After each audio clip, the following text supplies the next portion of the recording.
Magka 2 weeks na sir. Wala pa. Ano pa lang yan?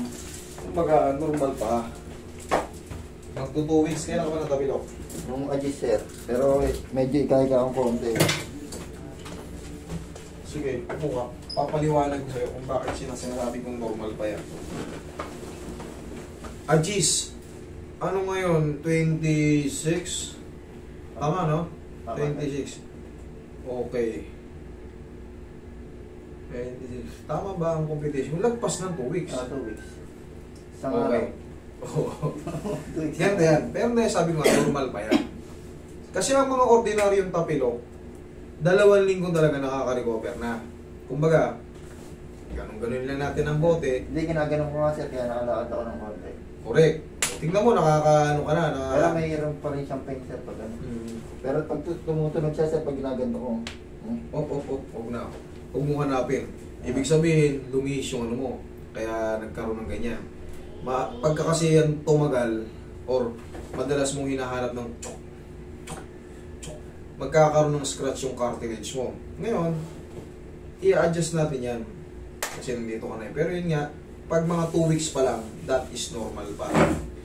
Kita mo, nung binobote-bote mo, kahit pa paano, mga nakalakad ako. Tsaka yan ang sir, at compress pag-uwi. Very good. Teka ka. Huwag na yung yellow. Nagdagan ko lang ito na adjustment, pero sa tingin ko naman, maayos to kagad. Ay. Tapos may mga siya. Tsaka ano sir, umampat na yung pilay. Ay, Oo, umampat na yung ano. Umampat na yung ano. Yung pamamagayan na malat na eh. Ay, nagbalat nga sir. Siguro dati, ano yan, ubi-ubi. Ube. Dito yung picture niya sir. Gano'n ko ba pataas na natapilok? Ano sir, pagbaba ko ng ano, truck ako deliver eh. Ay, hindi siya ordinaryong tapilit. Hindi sir, maganda lang kataas yun eh. Pag Pagbaba mo. gumano, pag ako ko gano'n. Nakakbang pa ako ng isang beses. Pag gano'n ko, bilang ko na. Ano?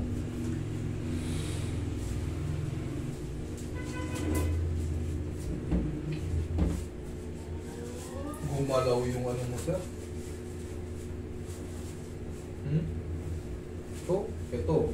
Saka to. Gumano no. Sumiksag. Dapat yan, ganyan kalalim. Pero ito, puto ka agad. Gumalaw tong kalkaniyan mo ito.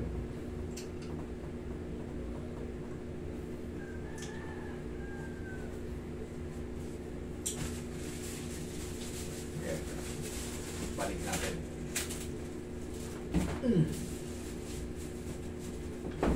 Isa pa.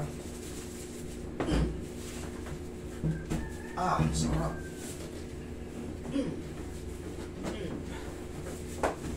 Ilan yung tumunog na narinig mo at naramdaman mo? Lahat sir. Lahat. Thank you.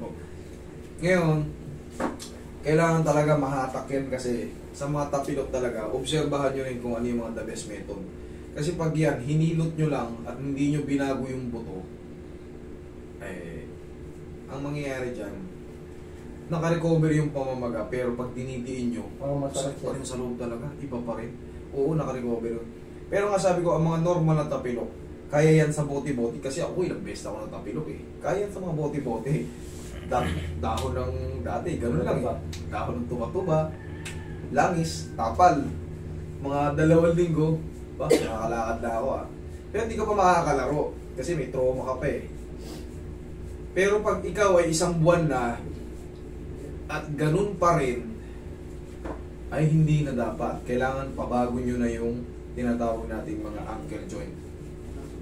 Kasi pag yan hindi na bago, nawala yung pamamaga, naglakad kayo, pag pahinga nyo, namamaga na naman. Pero pag napahinga kayo, in-elevate nyo, Wala.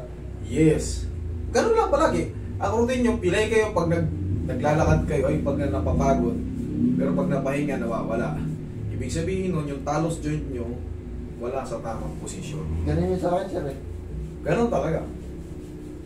Pag gising ko, walang maga eh. Pag naglakad na ako. Oo, kasi nakakapahinga eh. Medyo pag naglakad ako ng konti, ayos. Pag napagod Napagod na. Ika. Pagana. Magana, ika-ika. Eh, tingnan mo nga, par, may ano, bandage. Kasi i-grip ko to. Bandage. Hindi sir, meron dala din. Ayun, meron na. Bandage. May bandage ka pala. I-grip ko to.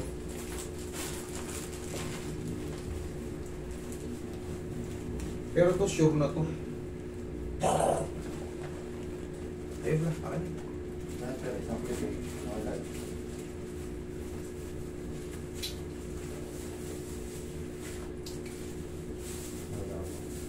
Kayo daw, ano? Kayo. Napin mo na lang doon sa namin.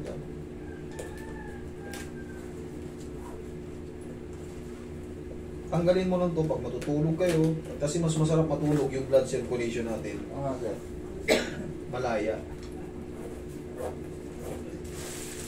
Pero kung papasok ako bukas sir, pwede na. Pwede mo i-grip to. Pumasok. Nakaano muna, siyempre, hindi pa yung kagad na parang lobo pinutok yung pamamaga. Eh kita mo naman, oo, umampat siya, pero yung gilid, kabilang gilid, bilog pa eh. Bilog pa. Bilog pa eh. Pwede ka naman pumasok, kaso gaganong-ganong ka pa niyan. Pero ang mahalaga niyan, ayos na yung buto sa loob. Obserba mo, di pumasok ka. Kailangan hindi siya sobrang malakas ng pamamaga. Kumbaga, maintain lang, tapos unti-unti.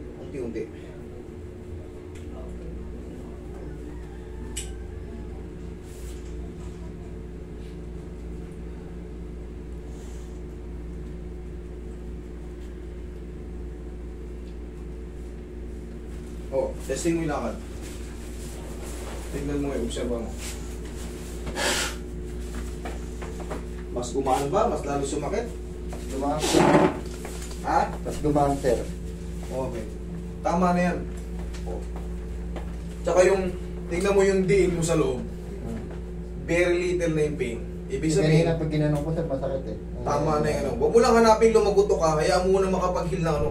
Huwag mo nang gaganon-ganon kasi sasayad lang sa mga swelling na may mga swelling yun eh. Sasakit lang lalo. Kumbaga, normal lang na kilos. Hindi pumasok ka na bukas. Okay?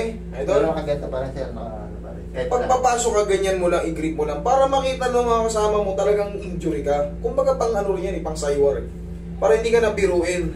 Kung pag nakita, ang tao kasi nakita mo naka-bandage, kahit pa paano, careful sila sa atin. Okay? Yun na yun, pang saywar lang yung mga yan. Saka siyempre, pang compress para hindi yung pamamaga kahit pa paano kumampak. Thank you. Idol.